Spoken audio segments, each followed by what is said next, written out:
14 वर्षांचं test career, 123 test match, 46चं average आणि टोटल 9230 रन, यामध्ये 30 सेंचुरी आणि 31 हाफ सेंचुरी, तसेच 7 वेळा डबल सेंचुरी, तसेच त्याच्या कॅप्टन्सीखाली 40 पेक्षा अधिक टेस्ट मॅच भारताने जिंकल्या.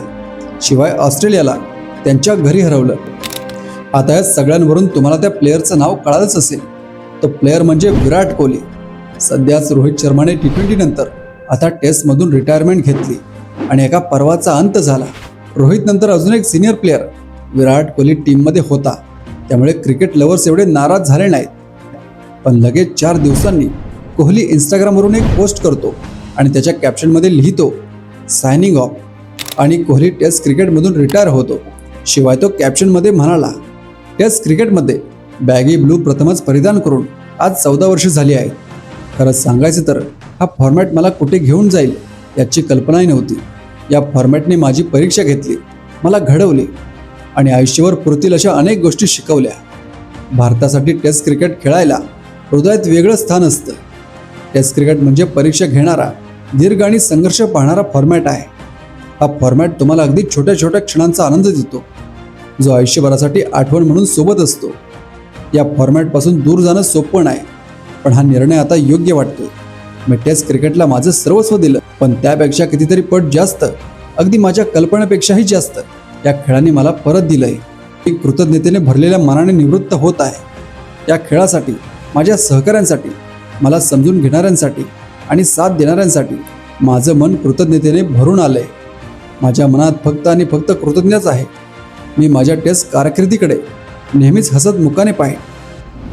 सगळ्यांना वाटत होतं की विराट कोहली एवढ्या लवकर तरी टेस्ट क्रिकेटमधून रिटायर होणार नाही, परंतु त्याने हा निर्णय घेतला. आता त्याने हा निर्णय का घेतला याची 2 कारणं सांगितली जात आहेत. एक म्हणजे BCCIचा बाहेरच्या दौऱ्यांसाठीचा नियम. ऑस्ट्रेलियाकडून BGTमध्ये झालेल्या पराभवानंतर BCCIने एक बैठक घेऊन एक निर्णय घेतला. तो निर्णय असा होता, एखादा दौरा 45 किंवा त्यापेक्षा जास्त दिवसांचा असेल तर प्लेअरच्या कुटुंबाला फक्त 14 दिवस त्या दौऱ्यावर राहण्याची परवानगी असेल, आणि जर हा दौरा कमी दिवसांचा असेल तर कुटुंबाला फक्त 14 दिवस त्या दौऱ्यावर राहण्याची परवानगी असेल.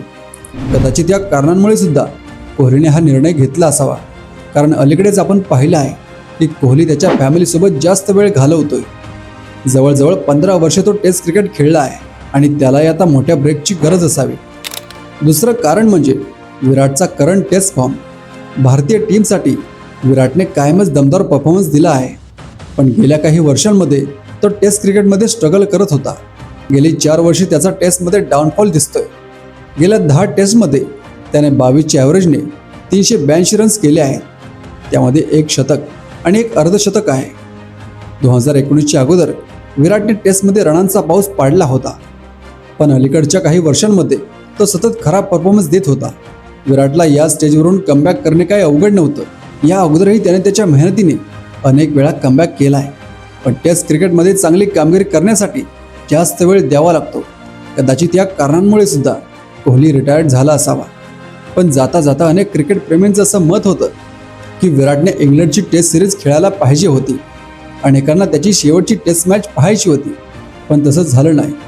याबद्दल तुमचं काय मत आहे मला कमेंटमध्ये सांगा.